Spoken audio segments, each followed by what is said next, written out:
Hello everyone, जय हिंद। आज की क्लास में हम लोग 10 सितंबर 2022 के करंट अफेयर से संबंधित जितने भी इंपॉर्टेंट क्वेश्चन हैं उस पर डिस्कस करेंगे। और इस वीडियो की पीडीएफ आपको टेलीग्राम में मिल जाएगा, जिसका लिंक आपको डिस्क्रिप्शन बॉक्स में दिया गया है। वीडियो को स्टार्ट करने से पहले सभी से रिक्वेस्ट है, अगर आपने चैनल को सब्सक्राइब नहीं किया हुआ है तो प्लीज़ सब्सक्राइब जरूर करें और बेल आइकन पर भी प्रेस कर सकते हैं, जिससे आपको आने वाले सभी वीडियो के नोटिफिकेशन टाइम से मिल जाएगा। तो चलिए स्टार्ट करते हैं। वीडियो लास्ट तक देखिएगा, क्योंकि आज की जितने भी करंट अफेयर है बहुत ज़्यादा इंपॉर्टेंट है, तो कहीं भी स्किप नहीं करिएगा। चलिए स्टार्ट करते हैं। हाल ही में ब्रिटेन की किस महारानी का 96 वर्ष की आयु में निधन हो गया है? ये जो निधन हुआ है हाल ही में, ये एलिजाबेथ द्वितीय का हुआ है। ठीक है, इनके बारे में पूरा डिटेल देखते हैं हम लोग।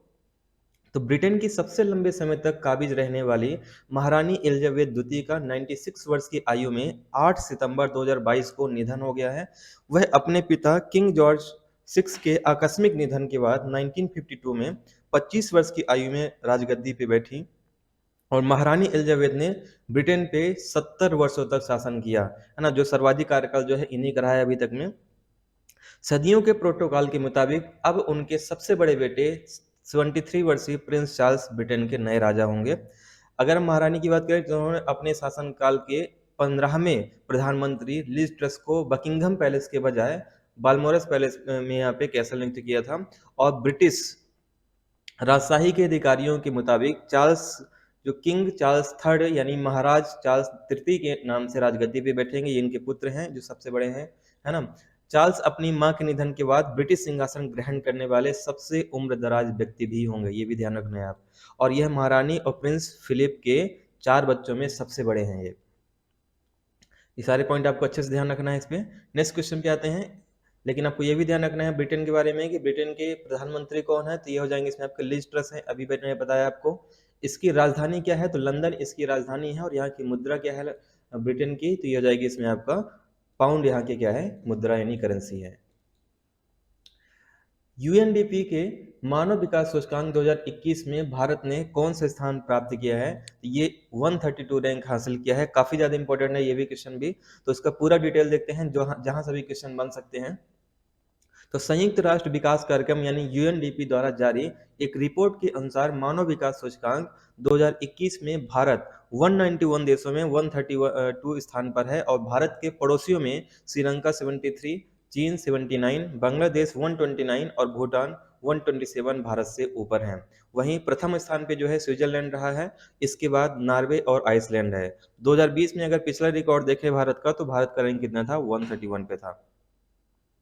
अब हम बात करें अगर यहाँ पे तो एसडीआई की, तो एसडीआई का फुल फॉर्म होता है ह्यूमन डेवलपमेंट इंडेक्स। और ये जो सूचकांक जारी किया जाता है, इसके मेन जो मानक है आपका लॉन्ग एंड हेल्दी लाइफ है, नॉलेज के बेस पे, और यहाँ पे डिसेंट स्टैंडर्ड ऑफ लिविंग यानी कि यहाँ पे जीवन स्तर कैसा है उसके आधार पे ये सूचकांक जारी किया जाता है। तो भारत की रैंक कितनी है, 132 है। और पिछली बार कितनी रैंक थी, 131 थी। शीर्ष पे कौन है, स्विट्जरलैंड।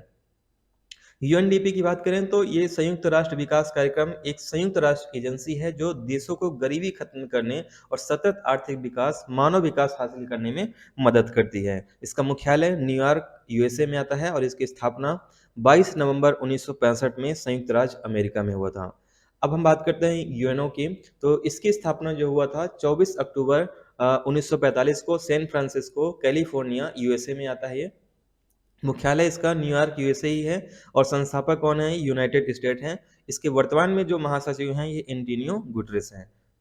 अगले क्वेश्चन पे आते हैं। हाल ही में किस राज्य को इंटरनेशनल ट्रेवल अवार्ड 2023 मिला है? ये जो मिला है पश्चिम बंगाल को मिला है। और इसका डिटेल देखते हैं हम लोग। संयुक्त राष्ट्र विश्व पर्यटन संगठन के एक सहयोगी Pacific area travel writers association यानी से संक्षिप्त में पटवा द्वारा संस्कृत के लिए सर्वश्रेष्ठ गंतव्य के लिए पश्चिम बंगाल को इंटरनेशनल ट्रेवल अवार्ड 2023 से पुरस्कृत किया गया है। यह पुरस्कार 9 मार्च 2023 को बर्लिन यानी जर्मनी में world tourism and aviation leader समिति में प्रदान किया जाएगा। पटवा यात्रा लेखों का एक संगठन है जिसकी स्थापना कब हुई है, 1998 में ये स्थापना हुई इसकी। अब हम बात करेंगे पश्चिम बंगाल की। तो पश्चिम बंगाल में इसकी राजधानी क्या है, तो इसकी राजधानी हो जाएगी कोलकाता, जो आपका यहाँ पे एक बंदरगाही शहर भी है। और यहाँ पे इसका जो स्थापना हुआ है पश्चिम बंगाल का 1 नवंबर 1956 में हुआ है। श्री ला गणेशन इसके राज्यपाल हैं। और मुख्यमंत्री कौन है इसमें, ममता बनर्जी सालों से यहाँ पे है। पश्चिम बंगाल की विधानसभा सीटें जो हैं ये 294 हैं, वहीं पश्चिम बंगाल में लोकसभा सीटें 42 और राज्यसभा सीटें कितनी हैं, इसमें 16 राज्यसभा सीटें हैं। यहाँ पे अगर हम बात करें यहाँ पे इसके पड़ोसी राज्यों की, यहाँ पे पड़ोसी राज्य हो जाएंगे ओडिशा, झारखंड, है ना, इसके अलावा इसमें आपका बिहार, सिक्किम और यहाँ पे असम, ये क्या है इसके पड़ोसी राज्य हैं। टोटल लगभग इसमें 5 राज्यों की सीमा पश्चिम बंगाल से लगती है। वहीं अगर हम बात करें यहाँ पे अंतर्राष्ट्रीय सीमा की, तो बांग्लादेश की सीमा इससे लगती है।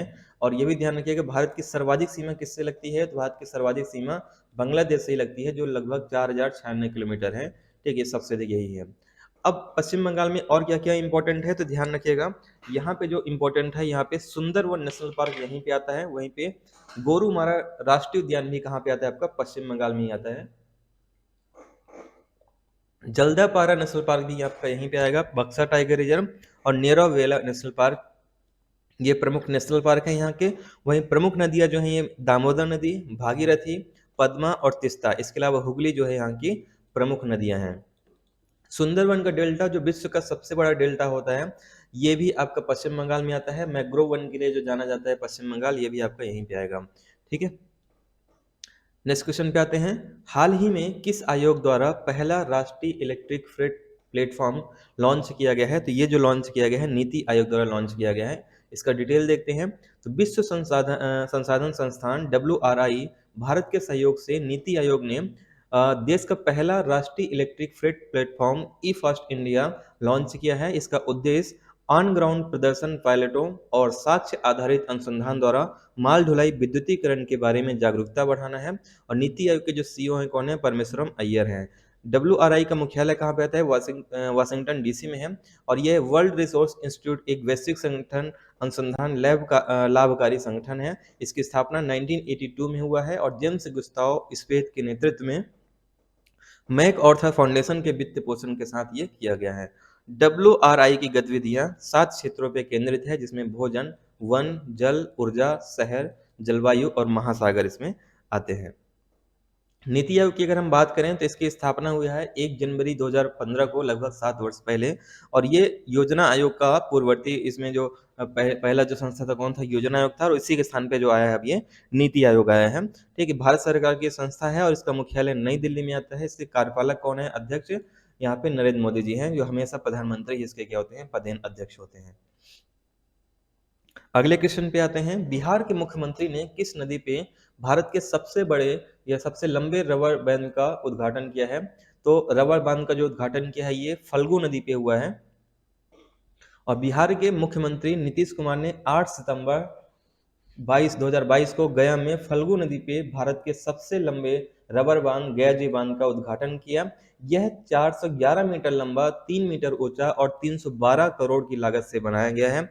इसके बनने से अब यहाँ पिंडदान करने आने वाले श्रद्धालुओं के लिए विष्णुपद घाट के पास फल्गु नदी में साल भर कम से कम 2 फीट पानी उपलब्ध रहेगा, क्योंकि ये जो नदी है ये सूखे से बहुत यहाँ प्रभावित रहती है, यहाँ पानी बहुत कम रहता है, तो ये समस्या भी यहाँ की दूर हो जाएगी। इसके निर्माण में Indian institute of technology Roorkee की तकनीकी सेवा ली गई है। और क्या खास बात है, तो यहाँ पे गया जिले में लगने वाला पितृपक्ष मेला पूरे विश्व भर में प्रसिद्ध है, जो यहाँ पे लगता है।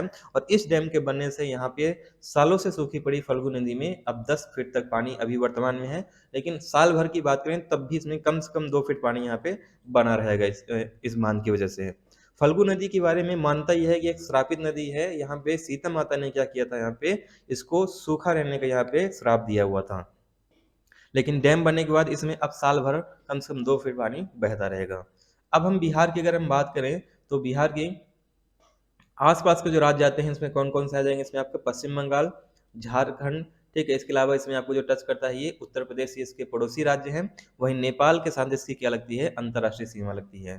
ठीक है, इसके मुख्यमंत्री कौन है, नीतीश कुमार इसके मुख्यमंत्री हैं।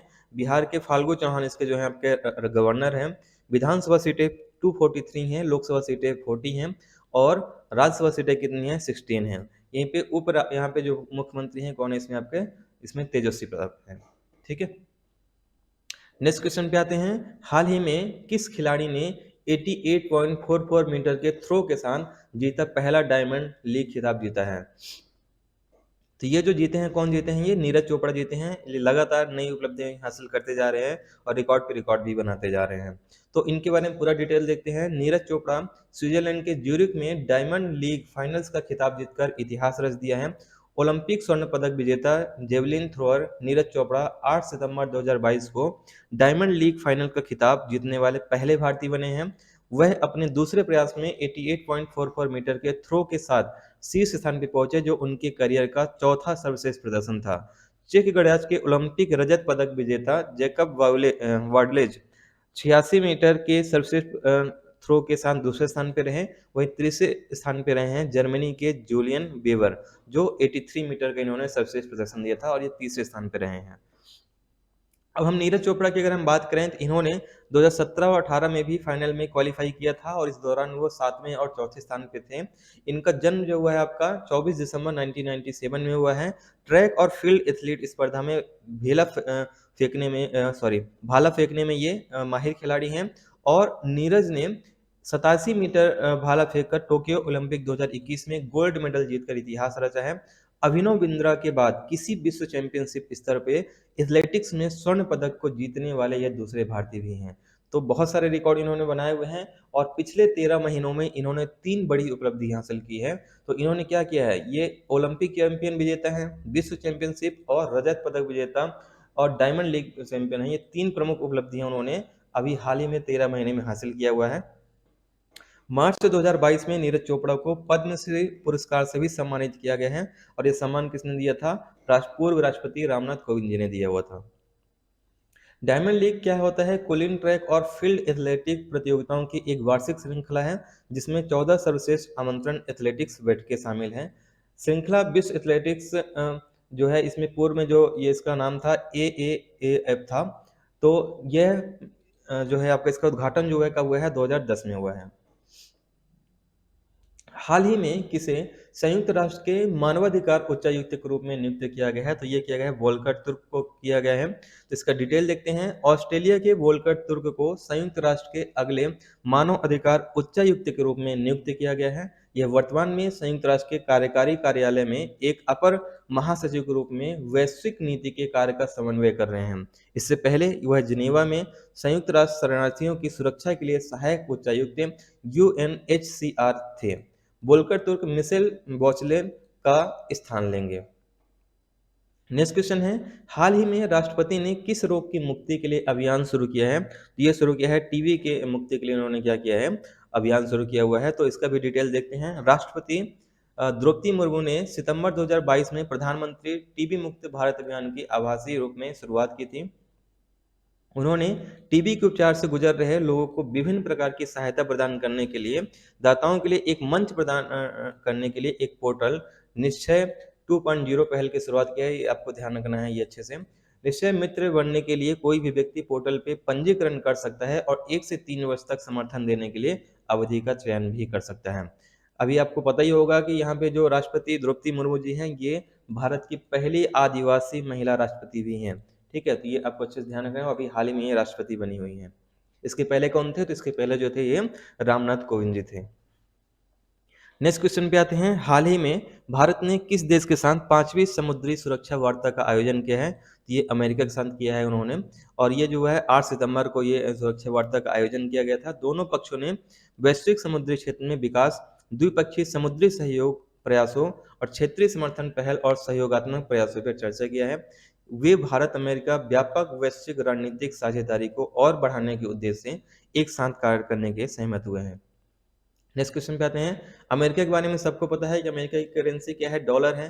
ठीक है, जो बाइडेन कौन है? यहाँ के राष्ट्रपति हैं और यहाँ पे ये भी ध्यान रखना इसका कैपिटल क्या है? तो वाशिंगटन डीसी क्या है यहाँ की कैपिटल है, ये आप ध्यान रखिएगा। हाल ही में किस देश ने निवारक परमाणु हमले के लिए एक नए कानून को पारित किया है? तो ये कि यहाँ पे ये उत्तर कोरिया सरकार ने किया हुआ है। ठीक है, तो यहाँ का डिटेल देखते हैं। उत्तर कोरिया ने एक कानून पारित किया है जो उसे आत्मरक्षा हेतु परमाणु हमला करने की इजाजत देता है। नए कानून के तहत एक परमाणु हथियार देश के रूप में राष्ट्र की स्थिति अपरिवर्तनीय हो गई है। नए कानून के अनुसार देश के प्रमुख बलों और राज्य के परमाणु बलों के कमांड संगठन पर शत्रु द्वारा किए गए परमाणु या गैर परमाणु हमले की स्थिति में वह परमाणु हथियारों को उपयोग कर सकता है। तो ये उन्होंने क्या है, एक कानून भी पारित कर दिया है। तो इससे क्या है, एक तरीके से ये सुरक्षा के लिए हथियार का प्रयोग कर सकते हैं। इसके लिए कानून बनाया है कौन, यहाँ के उत्तर कोरिया के किम जोंग ने। और ये अंतिम में जो है आपका बहुत इंपॉर्टेंट है, क्वेश्चन आ भी सकते हैं ये। हाल ही में एशिया कप T20 मैच में किसी एक मैच में किस भारतीय खिलाड़ी ने सर्वाधिक स्कोर बनाया है? तो ये बनाया है विराट कोहली ने बनाया हुआ है। ठीक है, तो इसका डिटेल देखते हैं। अभी कल ही ये मैच हुआ था 8 सितंबर को। अब 8 सितंबर में अफगानिस्तान के खिलाफ टीम इंडिया ने 101 रन से मैच जीता, और इसके लिए सबसे अच्छी बात ये रही कि विराट कोहली ने शतक लगाया, वही भुवनेश्वर कुमार का 5 विकेट उन्होंने लिया है। भुवनेश्वर कुमार ने 4 ओवर में 4 रन देकर 5 विकेट हासिल किए हैं। ये बहुत बड़ा इसमें उपलब्धि है भुवनेश्वर कुमार की। वहीं यहाँ पे विराट कोहली ने बहुत सारे यहाँ पे रिकॉर्ड बनाए, जैसे 33वां T20 अर्धशतक बनाया है इन्होंने, और इस तरीके से सर्वाधिक जो अर्धशतक इसमें है विराट कोहली की हो चुके हैं T20 में, क्योंकि रोहित शर्मा जो थे कितने थे, 32 थे अभी तक। रोहित शर्मा ने T20 में 32 अर्धशतक के बाद 50 रनों का आंकड़ा पार किया है। ठीक है, विराट कोहली का कितना है, 33 है। इसके अलावा यहाँ पे विराट कोहली ने 122 रनों की नाबाद पारी खेली है। तो सबसे अधिक जो रन बन चुके हैं T20 में एक मैच में किसने बनाया है, यहाँ पे विराट कोहली ने बनाया हुआ है, क्योंकि इसके पहले जो भारतीयों में स्कोर था रोहित शर्मा का था, जो 118 रन का था। ठीक है, तो ये पॉइंट आपको इसमें अच्छे से ध्यान रखना है। सर्वाधिक स्कोर अब किसका हो चुका है, यहाँ पे भारतीयों में विराट कोहली का हो चुका है। इसके अलावा यहाँ पे एक और उपलब्धि हासिल किया है विराट कोहली ने, कि अब यहाँ पे 3500 रन से ज्यादा बनाने वाले जो है ये भारत के दूसरे सबसे बड़े खिलाड़ी बन चुके हैं, और सर्वाधिक रन भी किसके हो चुके हैं, अब ये विराट कोहली के हो चुके हैं। तो ये सभी पॉइंट आपको अच्छे से ध्यान रखना है। तो उम्मीद करता हूँ आज की क्लास आपको काफी पसंद आई होगी, और इसी तरीके से डेली 12 बजे रात को ये वीडियो उपलब्ध हो जाता है करंट अफेयर का। तो आप लोग 12 बजे यहाँ पे एक बार चैनल को चेक कर लिया करें, और वहां से देखा जरूर करें, क्योंकि करंट अफेयर के बिना किसी भी एग्जाम की तैयारी नहीं हो सकती है। अगर आप कंपटीशन की तैयारी कर रहे हैं तो जितना सभी सब्जेक्ट इंपॉर्टेंट है उतना करंट अफेयर भी है। हालांकि अब करंट अफेयर अब हर एग्जाम में ज्यादा ही इससे पूछा जा रहा है।